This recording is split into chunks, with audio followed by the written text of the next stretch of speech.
Hello, everybody. It's me, Shannon Lebriere. I am live and loving it tonight.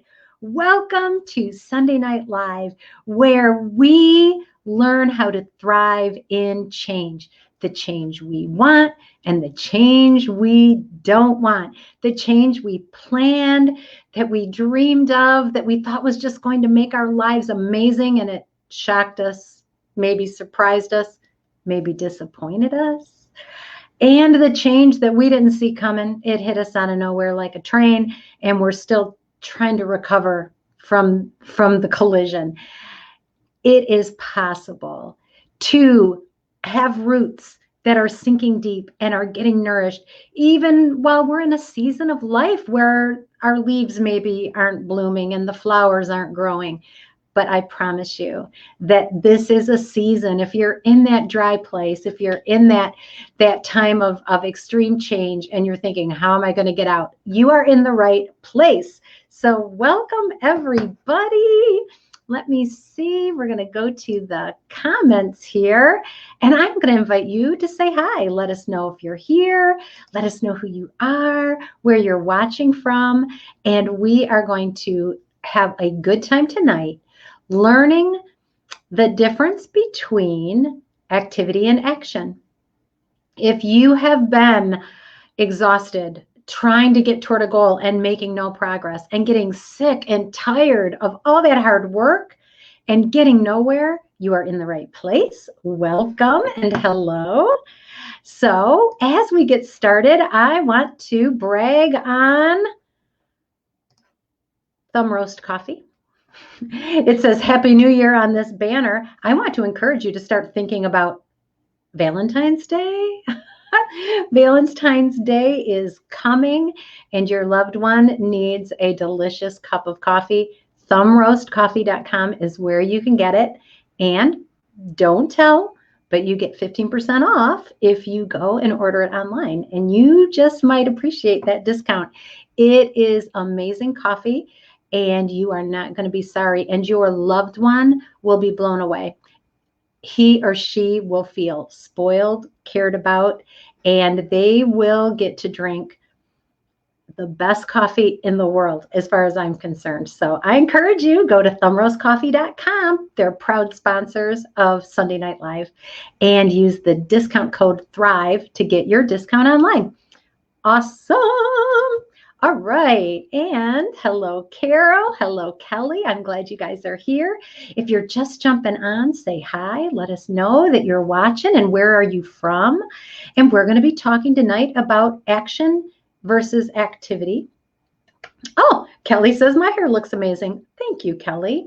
It's been a little while since I've done it this way, and I'm feeling like my old self a little. So thank you. All right. Next up, I want to post here in the comments. I'm going to post a link to an upcoming free webinar, which is called, I don't think there it is. It is called FOMO Explained. How many of you know what FOMO is? Fear of missing out. It is that anxious feeling that we get when we're scrolling through Facebook and we see everybody else lives in a better house, has cleaner and cuter kids, is having more fun, is eating better food, right? You start scrolling through Instagram and you see those awesome pictures and you think, oh my gosh, their house looks amazing. Wow, they sure did do a great job on fill in the blank. And those feelings that we get of anxiety, FOMO. Or how about when we go to reach for our phone and we realize that we've left it at home and it's not sitting right next to us on the car seat, and that feeling that we get that says, oh my gosh, FOMO. That sense of as soon as you wake up in the morning, you've got to pick up your phone and see what's going on, what happened while I was asleep. That's FOMO. That's the fear of missing out. And it turns out that that fear of missing out is robbing us of actual, real, satisfying experiences. And so if you're struggling with it, I am happy to talk with you about what it is, understand it a little better, and then I'm going to do something that I've never done before, and I'm super excited about this. And I'm going to talk about it more in that free webinar, which is this Thursday, which is February 4th, I think. I gave you the wrong date last week. February 4th. You can sign up even if you can't be there live, because you'll be able to watch the recording. So you won't have to miss out, even if you're working or have another obligation. I want to encourage you to sign up at that link that I posted. But I'm trying something new. Actually, I'm not trying it. I'm offering something new, something that I typically have done with my coaching clients individually, and that is having a challenge. And so I'm going to elaborate in the FOMO webinar. I'm going to offer an opportunity for people to jump in and do a 21-day challenge that is going to lead you from this sense of FOMO and, oh my gosh, social media is overwhelming me. And I'm going to walk you through, hey, hold your hands, and we are going to walk through the process of establishing boundaries, of establishing good habits. And at the end of this 21-day challenge, everybody is going to be in a healthier place when it comes to social media and well prepared to move on to that next phase of whatever it is that is going to help you get past that anxiety that social media might be causing, or just the thief that it is stealing your time. And you might be just as happy as a pig in slop, but it's stealing from you, my friends. So we're going to have a challenge, and I'm going to talk about that on that webinar, plus give you lots of good, helpful hints about what is FOMO and what are some strategies you can use to address it. And then the big news, the webinar is great, but the big news is I'm going to have a challenge that launches immediately after that webinar that's going to allow people to actually experience doing what it takes to put FOMO behind you. So exciting stuff. All right. Awesome. All right. If you're just jumping on, be sure to say hi. Kelly says no one has cuter kids than she has, so she does not experience FOMO when she's looking at social media and sees other people's kids. Kelly, that's fantastic. That is awesome. I love it. All right, so let me see. Okay, we're going to jump into the content tonight. And for those of you who are familiar with the Thrive principles, those Thrive pillars that every Thrive and Change broadcast is built around, this night we are going to be talking about the Thrive and Change principle, hashtag trust the process. Hashtag trust the process. Oh, Corinne says she's looking forward to the FOMO webinar and now the challenge. It's going to be awesome. Amazing. Cassandra, I'm glad you're here. I haven't seen you live in a while, so welcome. All right, you guys. Oh, and Carol, one last thing is complimenting the orange polka dots in the back. So we're just having fun tonight, you guys. This is awesome. Thank you for being here. It's just a delight. I can't tell you how much I look forward to sitting down and talking with you guys. Missy just signed up for the webinar. Great. You will not be sorry. It's going to be amazing. Okay, so let's move on to tonight's topic, and it is this: activity does not equal action. And this is important to note. This is important to note. When I first decided that I wanted to be a coach, I joined the John Maxwell team, and I got so many great resources. I had the ability, I was trained, and I had the access to some really great books and workbooks and tools to be able to lead people through masterminds based on the content that John C. Maxwell has put out, and it's great stuff. So what a great thing. That was one of the reasons why I signed up, is because I wanted to be able to use that content as a base for my coaching and training business. So it was all good. And so I signed up, right? I did all of my assignments. I took my classes. I went and got my certification, you guys, which was all really good. And then it was time for me to host a mastermind. Now, for those of you who are part of the live stream leadership program and you've been going through masterminds weekly for well over a year, that might surprise you that I was afraid to do a mastermind, but I was inside petrified to do a mastermind. So fortunately, I was part of a newbies training mastermind through the John Maxwell team. And my mentor in that program, in that process, her name was Barbara. She was really good at sniffing out avoidance and fear. And so we were talking and she was asking us, the newbies, okay, so when is your first mastermind scheduled? And, I have a date. Everybody's got a date. And she goes, okay, so well, what time is it? I said, well, I'm not sure what time. She goes, okay, so you're going to do it on this date, but you don't know what time. No, I don't know what time. Well, why not? Well, I have to make a few calls.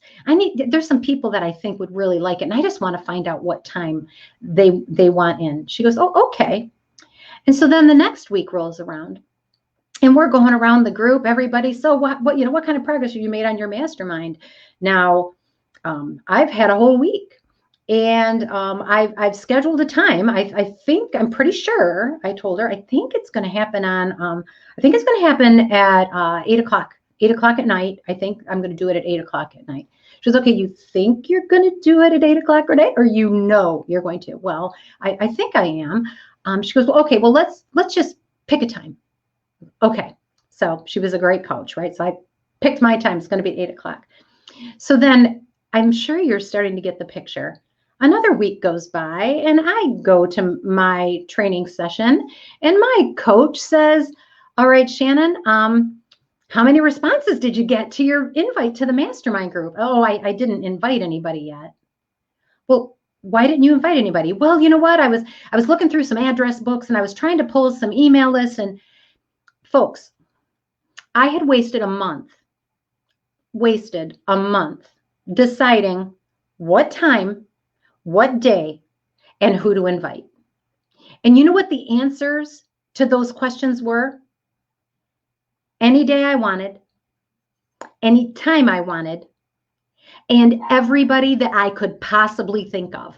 Those were the answers. And yet, even knowing that, I spent days strategizing,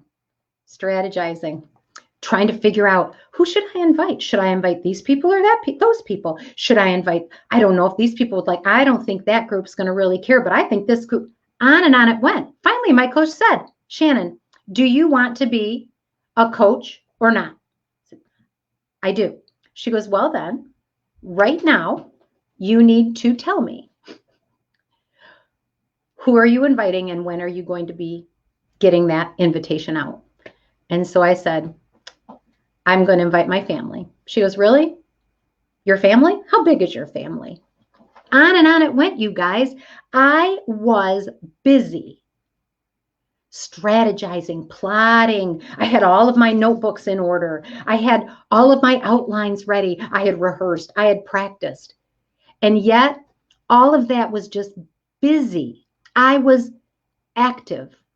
I had a lot of activity, but no action.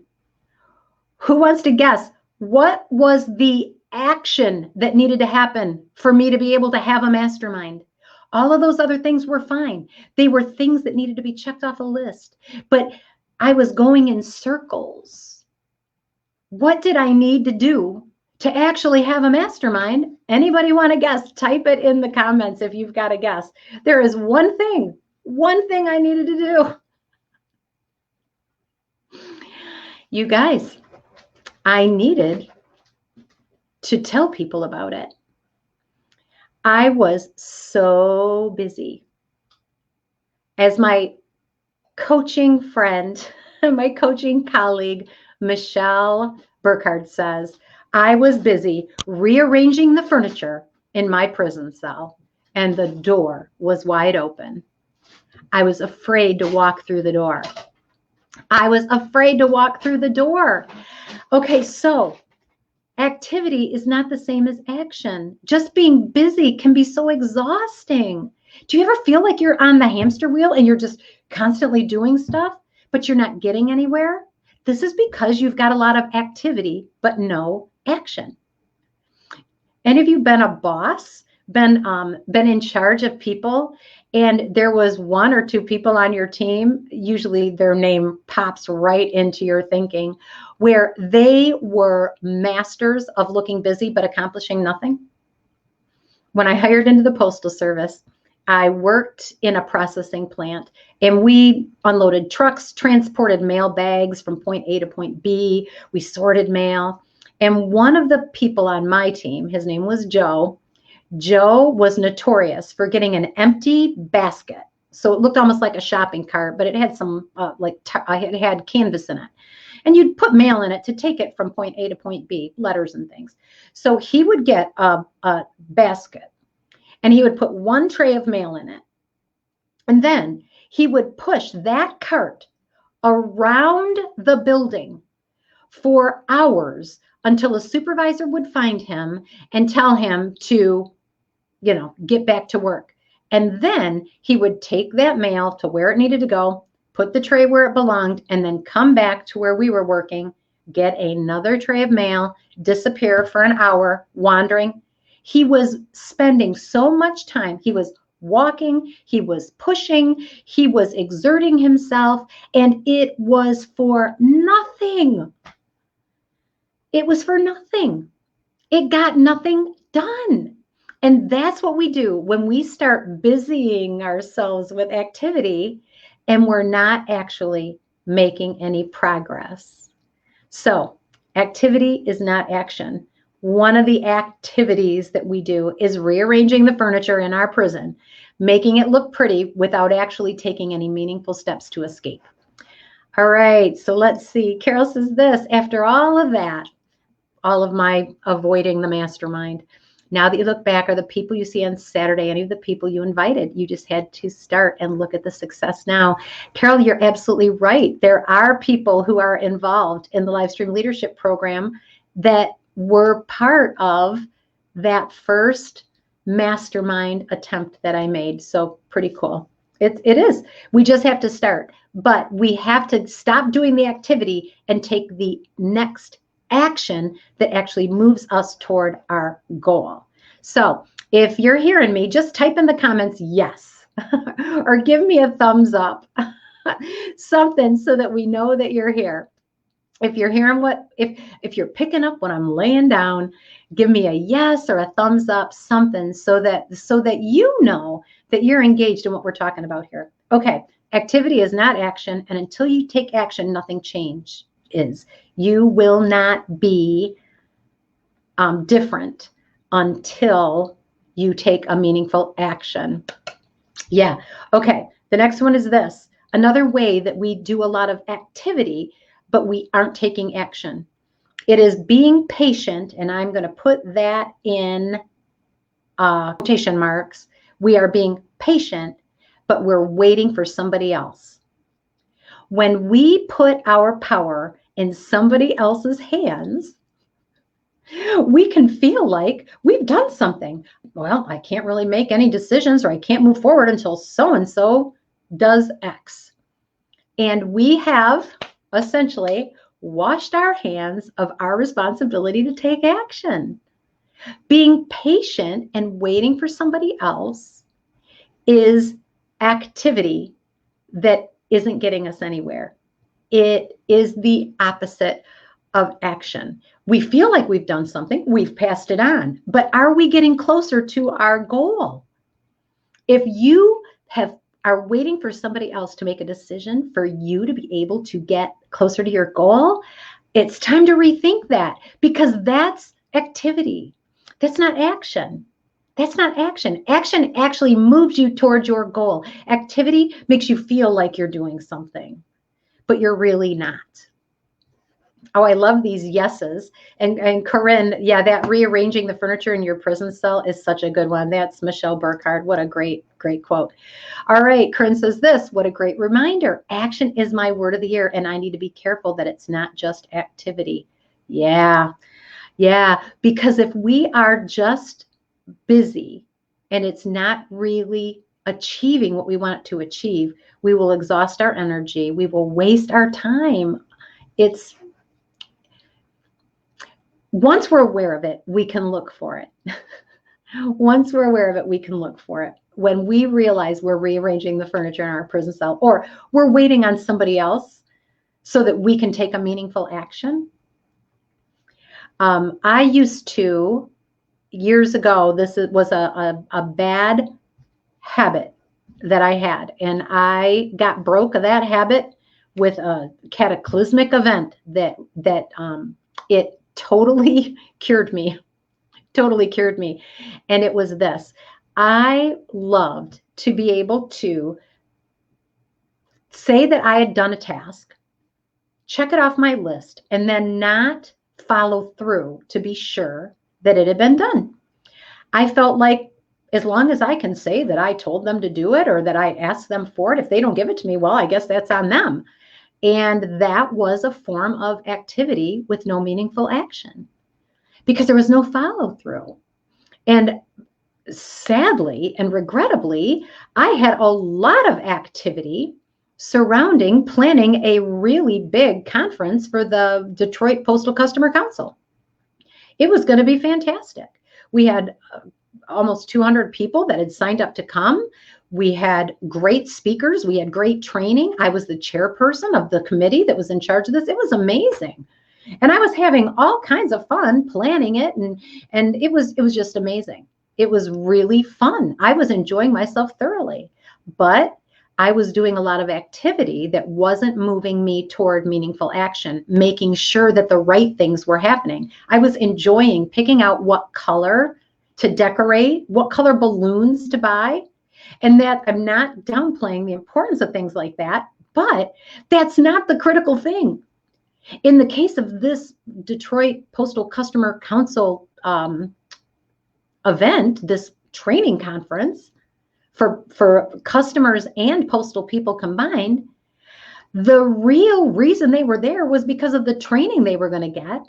And we had a great keynote speaker. He was going to be fantastic. He was one of Crane's 30 under 30. He was a really dynamic speaker. He was knowledgeable about the mailing industry. This was going to be great. And I was in charge of making sure he was there. And so the whole point of this conference is so that people can come and learn and hear from great minds like this young guy, up and coming.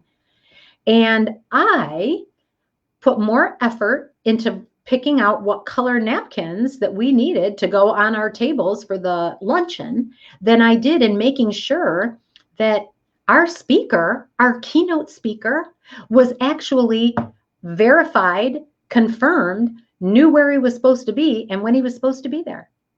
I made one phone call. I'm not proud of this, you guys. Activity. I'm telling you about activity. I was busy, but I was not busy doing the right thing. I was not taking meaningful action. So I picked out the colors of the napkins. And in the meantime, the conversation that I had with this guy's secretary did not get conveyed to him in the appropriate manner. And we were at a huge conference where people had paid money to come and learn and grow. And I realized 1 hour before that guy was scheduled to speak, that he wasn't coming. He wasn't coming. And as I had to deal with that, the embarrassment, the humiliation, I had to go, the president, fortunately, of the Postal Customer Council, he called in some resources of people that he knew that could bring a meaningful presentation quickly. We got it done. It wasn't the end of the world. But I realized when I was looking back on that, I didn't love those little details, the action pieces that actually mean you're doing it. I loved all the fluff. And it was a huge shift in my awareness of what it takes to be a leader. And if you're in charge of it, there's a lot more ownership, right? Are you in charge of your life? And are you spending a lot of time wondering about what napkins are you going to put? What color balloons are you going to buy? Trust me, I love small details. I love them. I think they're beautiful. They're amazing. But if you don't have the meat of whatever it is you're going for, just having the colorful paper clips And the variety of sticky notes stacked carefully on your desk does not make you a planner, right? It doesn't make you somebody who's accomplishing things. What it does do is it sets you up to be successful, but it's not the meat of what you're doing. I want you to consider, and I want you to really consider, are you planning endlessly, but just not taking action? We never get it figured out up here. We cannot know up here what we find out when we actually take action that gets us toward a goal. Now, it might not always work. Right? That's the big fear. Well, what if it doesn't work? I'm here to tell you, if it doesn't work, you have just learned something very valuable. You've learned a way that it doesn't work. You've also learned that you didn't die, that you made it, that you lived to fight another day. If you really are tired of being on the hamster wheel and spinning your wheels, I want you to look at these 3 areas. Are you rearranging the furniture in your prison cell? Just kind of putting a little bit of paint on things that you know you've got to change. When the door is right there and it's wide open, all you have to do is take the step out. Activity is not the same as action. How about this? Being patient, saying, oh, you know what? I've done all I can do, and now I've just got to wait for so-and-so, or I'm not going to be able to move forward. That is almost never true. That is almost never true. You have to look at that yourself and say, am I really waiting? Do I have to be patient here? Or is it time for me to get off of my duff and take action to either get somebody to make the decision, get me the resource that I need, or take another direction? And the final thing, are you planning endlessly? Planning is awesome. Planning is wonderful. Planning is stored energy, is what that is. Planning is potential. But the action is what makes that potential become something. So what have you been planning in your life? What have you been planning that you've been putting off? Telling yourself, you know what, I need to do more research, or I've got to get a little bit more time before I actually do that. Fill in the blank. What activity are you engaging in that's taking your energy, taking your resources, that's fooling you into feeling like you're busy, but that busyness isn't getting you anywhere? So speak to me, you guys. Who's hearing this? Who needed to hear it? And who's going to say, I'm taking action? Feel free. If you want, jump on and I'll post your comment. Get it out there. You're going to take action. What is the next action you need to take? Not the activity you need to do. So as we wind this up and you guys are typing in, I'm taking action. Well, and I'm going to get to your comments after I share this little anecdote. So you guys, some of you have were with me a couple of weeks ago when I talked about how I've got money set aside and I was hoarding it, right? I was hoarding it, not taking action. And so I committed that I would take action and I was going to contact the person that I had chosen to move me forward with getting my website and my membership platform organized and set up. Super exciting. And so I did that. So I talked to you guys about it on Sunday, a couple of weeks ago. On Tuesday morning, I sent that email. And guess what? I have been patiently waiting for that person to get back to me for almost 2 weeks. You guys, it's insidious, this feeling that I took action, but I didn't take action. I did an activity. I sent an email, but if it didn't move me forward, I need to take an action because I didn't need to send an email. I need to get a commitment from somebody that they are going to help me with my project. And I have been patiently waiting for that person to get back to me. And it's time for that to shift. I need to take meaningful action. So you guys, tomorrow, I'll be picking up the phone because that's why phones exist. You're not alone. You're not terrible for getting sucked into that vortex of the activity versus the action, but we can hold ourselves accountable to not just being busy, but doing the next meaningful thing. All right. So, hi, Samantha. I'm glad you're here, by the way. So, Denise says, oh, Denise, high praise. Thank you, Denise. I appreciate it. I love being able to share my knowledge, and I feel like inspiring people is one of my gifts. And I give it generously. You guys inspire me as I inspire you. So, it's a two-way street. Thank you. Thank you for being here and for leaning in. All right, so Carol, sometimes when we are in a team project, we have to ask in a different way to get an answer, but we can't just wait. Ding, ding, ding, ding, ding, ding, ding. Folks, write that down. When we're working in a team, we don't own everything, right? We don't always have the ability to make the final decision, or to maybe it's not our job to investigate a certain aspect of whatever project we're working on. But Carol, you've got it exactly right. We have to ask in a different way to get an answer. We can't just wait. What do you do when it is a team effort and some of the team is not on board? All right. So I do not have a short answer to that question, but I do have an answer, and it is this. Depending on who's the leader of the team. If you're the leader of the team, you've got a little bit more leverage just because you've got that title of leader. And hopefully, if you are a high-level leader and you've been expanding your skills, you've also got the ability to hold people accountable in a meaningful way other than just threatening them because you're the boss and in charge. So if you're the leader, you can have conversations with people and help them to move obstacles out and hold them accountable for delivering.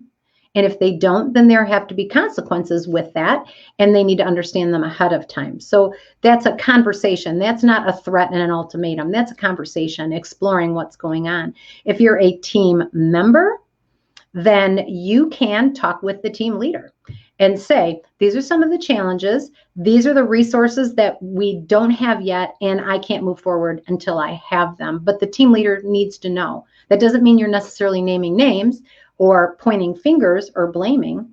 But another way to do that is to actually approach the person. You can tell the team leader, talk with them about it, say, I'm not sure how to proceed because we need these resources and I don't have them. I think our team is not going to meet the goal because we don't. Have that conversation, mission focused, right? Not personality focused. I don't care how we get these things. It's not about that person. It's not about, I don't like him and he's not pulling his weight. It's about, we need these things for this project to go. What can we do to get them? Because we don't have them yet, and I don't have leverage to get them. And another way to do that is to personally approach that other team member and say, what's going on? Is there something that I can help with? And doing that in a way that doesn't take their load, but offering them some support is another good way to be able to get people who are on a team to pull their own weight.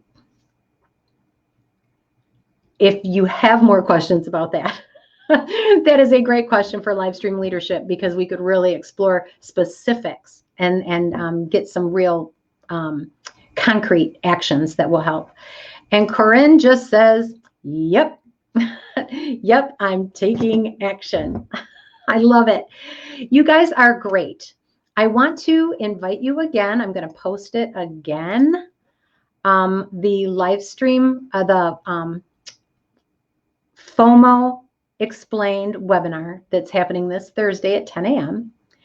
It is recorded, so if you can't be there live, be sure to sign up anyway. And at that webinar, I'm going to be talking about the challenge where we're going to, I'm going to lead you. We're going to join arms, and we are going to go in 21 days from suffering from FOMO and all the negative aspects that it brings to being in control, confident, and having appropriate boundaries set up and habits in place that allow us to not get sucked into that FOMO whirlpool, because it is terrible. I'm looking forward to seeing you there. You guys keep up the conversation. I really appreciate all your feedback and the food for thought you give. Keep those comments going, because we look at them long after the sessions are over. And if you've got anybody that you know that would benefit from getting a grip on FOMO, I encourage you to invite them to this webinar. And one last little thing, and I appreciate it. I should have mentioned this at the top of the session. If you're not part of the Leadership Mastermind classes, which we do 3 Saturday mornings a month, think about joining. Carol says you'll love it. I know I love it. She loves it. We get a lot done, you guys, and it's fun. It really is fun. It's not like going to a professional development conference where you have to show up in your suit and tie and, take a, 15-minute break every 4 hours. It's really great stuff. And we are getting ready in February. This coming Saturday, we'll be starting the newest series, which will be exploring the influence shift. So if you've struggled with being able to influence people, we're going to talk about how do you move from being that positional boss who just threatens people to get stuff done, to that moral authority that people trust you and they will follow you no matter what your title is. And talking about practical ways to make that shift, it's going to be great. And we also just have great conversation. Masterminds are awesome, you guys. I'm so glad I started that one many moons ago. Finally invited people and got the ball rolling. You guys are awesome. Thank you for being here. Take care and bye-bye.